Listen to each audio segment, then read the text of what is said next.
C'est le projet le plus controversé de ces dernières années. Mesdames et messieurs, je vous présente The Line, le futur de nos villes. C'est un projet pharaonique, aux technologies complètement futuristes et surtout incroyablement complexes.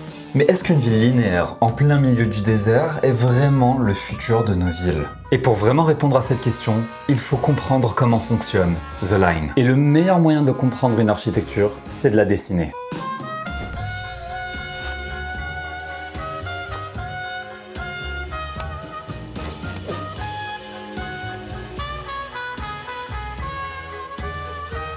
Le projet a été confié à Morphosis Architectes, qui sont lauréats d'un prix Pritzker.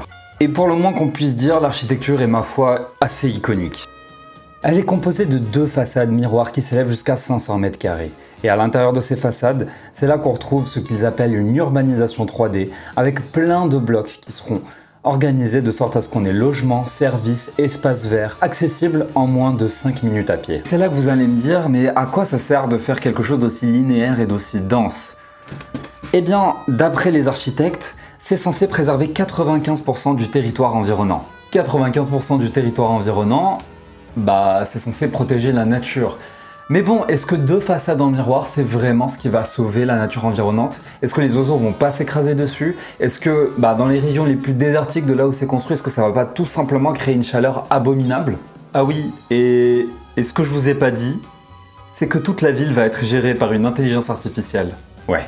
C'est le futur total, c'est hyper complexe, et est-ce que ça va servir à quelque chose ou est-ce que ça va tout simplement fonctionner? Franchement, j'en ai aucune idée.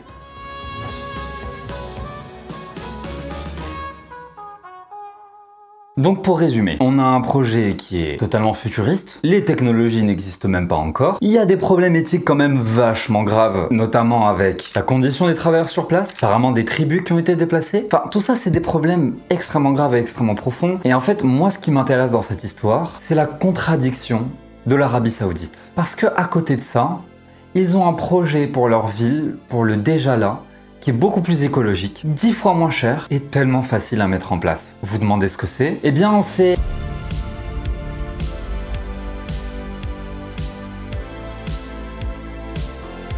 En Arabie Saoudite, il fait chaud.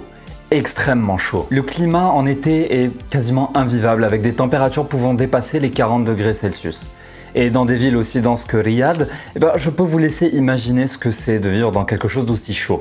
Et donc pour ça, l'Arabie Saoudite voit les projets en grand. Ils veulent changer le climat de leur ville. Mais vous en doutez que changer le climat d'une ville, ça peut être extrêmement compliqué. Et le défi principal, c'est faire baisser la température de la ville. Alors, comment est-ce qu'on fait pour baisser durablement, efficacement et pour pas très cher la température d'une ville? 10 milliards d'arbres. C'est un peu excessif.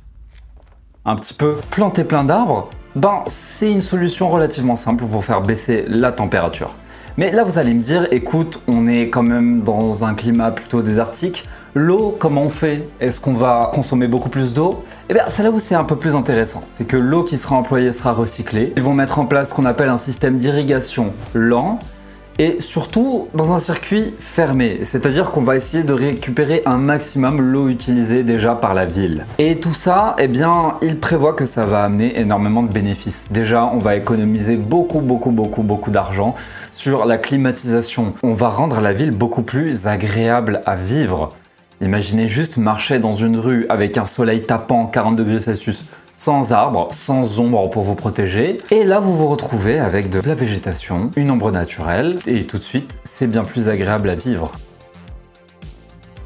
Et c'est là que cette histoire devient beaucoup trop compliquée pour moi, parce que on a vraiment le summum de la complexité avec The Line, et on a l'exemple de la bonne voie à suivre avec le projet Green Riyad.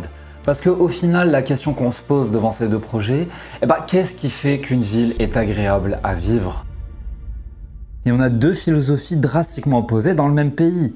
D'un côté, on va dominer la nature et la faire plier à nos volontés. Avec un projet totalement futuriste qui n'a jamais été prouvé et on sait même pas si ça... on a l'impression que ça va nous faire une dystopie à la cyberpunk. Et de l'autre côté, on a s'adapter au déjà là. Nos villes, on va pas les construire de nulle part. On est arrivé à un moment dans notre histoire où on a beaucoup d'infrastructures qui sont déjà là, qui peuvent être améliorées, qui peuvent être rénovées. Et c'est ça que je trouve vraiment intéressant dans le projet Green Riyadh, c'est que on regarde objectivement nos villes, on regarde la qualité de vie de nos villes, ce qui fonctionne et ce qui ne fonctionne pas, et on décide de garder ce qui marche et d'améliorer ce qui ne marche pas. Et finalement, on n'a pas besoin d'être beaucoup plus compliqué que ça. Pour moi, le futur, c'est pas inventer une nouvelle manière de vivre. Le futur, c'est d'analyser ce qu'on a déjà et mélanger le meilleur des deux mondes. C'est-à-dire le meilleur des technologies actuelles avec le meilleur des technologies passées. Et finalement, la nature, on ne la battra jamais à son jeu. Mais là, on a une autre question qui se pose. Si on veut améliorer la ville, si on veut la continuer, si on veut la rénover, comment on peut le faire tout en respectant nos traditions, en les reflétant, en les mettant en valeur? Eh bien pour moi, il y a un projet qui le montre parfaitement. Et si ce projet vous intéresse, eh bien je vous conseille de cliquer sur la vidéo juste ici. J'espère que vous aurez appris quelque chose. À la prochaine.